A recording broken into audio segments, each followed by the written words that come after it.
ang awit ng mga tinubos. Pahayag 14. Tumingin ako at nakita ko ang kordero na nakatayo sa bundok ng Sion, kasama ang 144 na libong tao. Nakasulat sa kanilang noong ang pangalan ng kordero at ang pangalan ng kanyang ama. At narinig ko mula sa langit ang isang tinig na sinlakas ng waragas ng tubig at nagantog ng kulog. Ang tinig na narinig ko'y parang tugtugan ng mga manunugtog ng alpa. Sila'y umaawit ng isang bagong awit sa harap ng trono at sa harap ng 4 na nilalang na buhay at sa harap ng matatandang pinuno.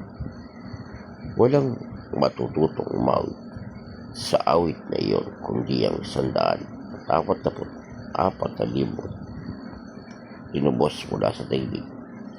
Ito ang mga lalaki na natiling walang tungis at hindi na pagtalik sa mga babae.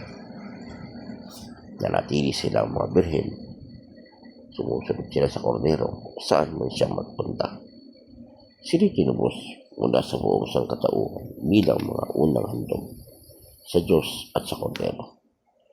Hindi sila nagsisinungaling kailanman at wala pa silang anumang kapintasan.